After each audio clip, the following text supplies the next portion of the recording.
Assalamualaikum warahmatullahi wabarakatuh.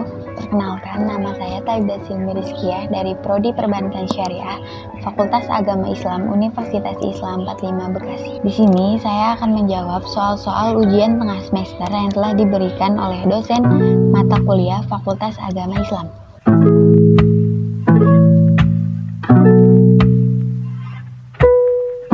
Secara etimologi, falsafah berasal dari kata Yunani, yaitu philosophia.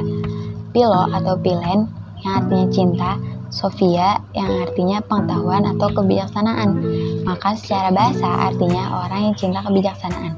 Secara terminologi, falsafah menurut Al-Farabi yaitu ilmu pengetahuan tentang alam yang mewujud dan bertujuan menyelidiki hakikat yang sebenarnya. Namun, menurut Kant, falsafah secara bahasa yaitu pokok dan pakal segala pengetahuan yang mencakup diantaranya pertanyaan apakah yang dapat kita ketahui, yang dapat dijawab oleh ilmu metafisika, apa yang boleh kita kerjakan, yang dapat dijawab oleh etika, sampai di mana pengharapan kita yang dapat dijawab oleh agama, dan apa yang dinamakan manusia yang dapat dijawab oleh antropologi. Kata akal berasal dari bahasa Arab, yaitu akola, yang artinya menahan, mengerti, dan membedakan. Dalam bahasa Indonesia, akal diartikan sebagai pikiran dan rasio. Islam memberikan kedudukan yang sangat penting, karena akal adalah salah satu alat atau sarana yang sangat penting bagi manusia, karena sebagai alat pengembangan ilmu pengetahuan.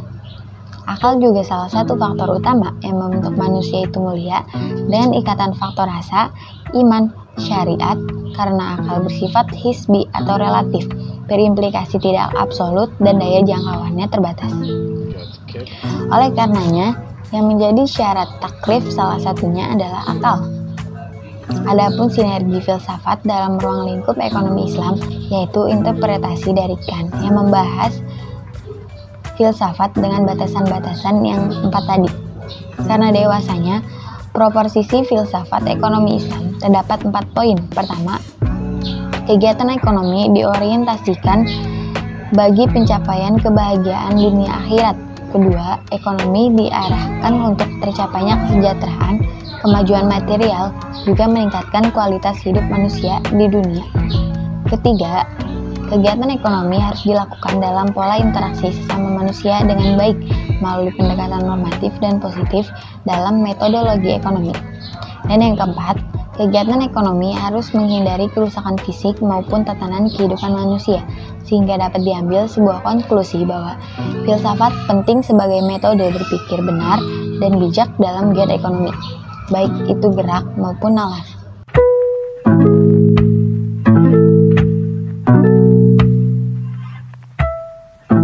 Sebenarnya ada beberapa sebab mengapa sampai saat ini masyarakat Muslim Indonesia belum sepenuhnya tertarik untuk menggunakan jasa bank syariah, yaitu masyarakat belum percaya sepenuhnya dengan kesyariahan bank syariah. Lalu, adanya kewajiban dari tempat kerja untuk menggunakan bank konvensional, fasilitas terkait kepentingan bisnis yang tidak dapat dipenuhi oleh bank syariah, di mana sebagian besar dikarenakan pembatasan wewenang oleh peraturan perundang-undangan, dan belum adanya pengetahuan yang memadai tentang pentingnya transaksi syariah dari sisi agama. Masing-masing hal tersebut dibahas dalam penelitian ini, sehingga tugas kita bersama dimanapun berada untuk menyebarluaskan pengetahuan tentang transaksi syariah. Tugas kita juga untuk memperjuangkan supaya bank syariah betul-betul menjalankan prinsip syariah. Bagi kita yang memiliki kewenangan untuk berperan aktif dalam menyuarakan disusunnya peraturan perundang-undangan yang mendukung perkembangannya transaksi syariah agar betul-betul dapat dijalankan dengan sempurna. Kita berharap kepercayaan dari masyarakat akan tumbuh dengan sendirinya, dan tentu saja penyediaan produk-produk perbankan syariah yang dapat memenuhi kebutuhan bisnis, sehingga transaksi syariah dapat menjadi solusi bagi kemaslahatan seluruh umat di dunia.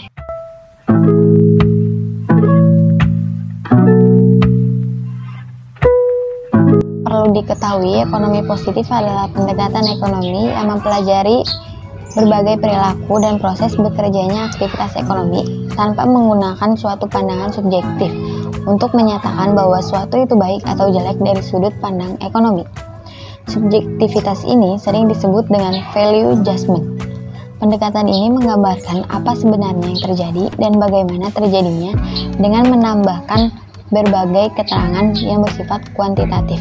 Contoh dari pertanyaan ekonomi positif, misalnya, jika harga suatu barang turun, maka permintaan barang tersebut akan naik.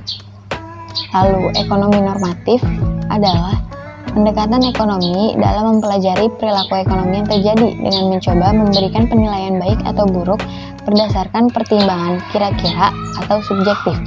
Pendekatan ini merupakan analisis terhadap suatu kejadian ekonomi yang bersifat perkiraan untuk melihat sebab serta akibat dari kejadian ekonomi. Jika ditanyakan ekonomi Islam masuknya ke ekonomi positif atau normatif, dilihat dari Al-Quran dan Sunnah, di situ tidak hanya membahas soal normatif, tapi juga persoalan positif. Seperti dalam kutipan ayat Al-Quran surah Asy-Syura yang artinya, dan jikalau Allah melapangkan rezeki kepada hambanya, tentu mereka akan melampaui batas di muka bumi. Tetapi Allah menurunkan apa yang dikehendakinya dengan ukuran. Sungguh dia maha mengetahui dan maha melihat. Pada ayat di atas dijelaskan bagaimana dampak kenaikan kekayaan atau penghasilan yang substansialnya terdapat perilaku manusia. Oleh karena itu, menurut saya, aspek-aspek normatif dan positif saling berkaitan erat dalam ekonomi Islam.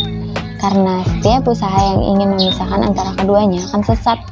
Dengan kata lain, perbedaan ekonomi positif dan normatif kurang relevan dalam tingkat teori maupun kebijakan. Karena itu, saya menyimpulkan bahwa masalah dalam ekonomi harus dipahami dan dinilai dalam rangka ilmu pengetahuan sosial yang terintegritas tanpa memisahkan normatif dan positif.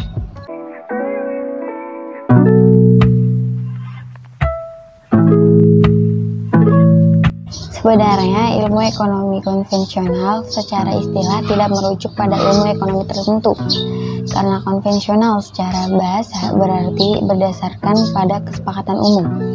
Pembunuhan kata konvensional biasanya digunakan untuk menunjukkan bahwa suatu hal merupakan kelaziman atau praktik yang dominan.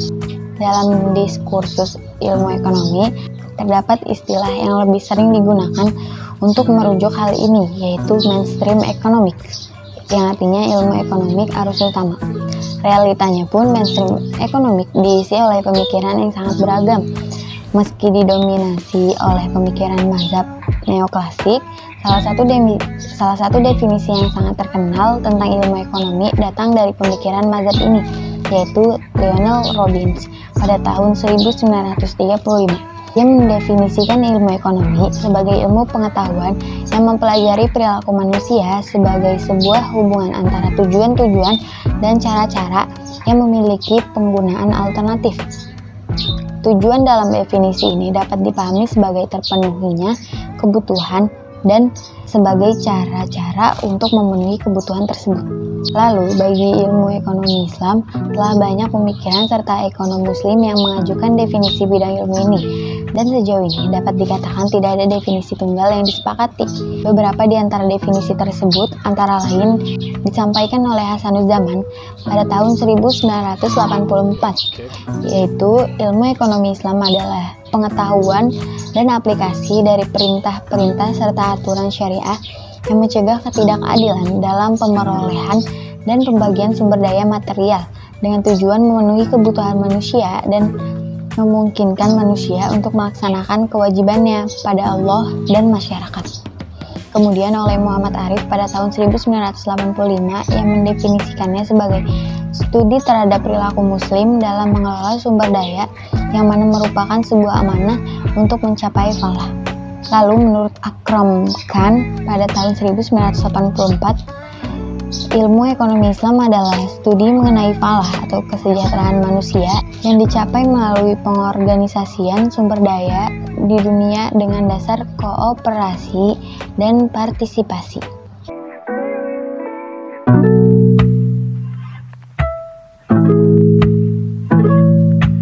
Moral dan etika dalam ekonomi konvensional adalah batasan ilmu ekonomi, sehingga menimbulkan perspektif bahwa perilaku etis itu tidak rasional. Dengan demikian, ekonomi Islam datang dalam rangka menawarkan atau mengajarkan dan mempelajari untuk perilaku dan pelaku ekonomi. Sehingga standarisasi moral dapat didasarkan ajaran Islam, bukan didasarkan pada kesepakatan sosial. Karena dalam Islam secara fundamental, sikap rasional dalam ekonomi sangat dikedepankan, terlebih untuk mendorong para ekonomi Islam dalam mencari informasi demi meraih falah, yaitu kemuliaan di dunia dan di akhirat.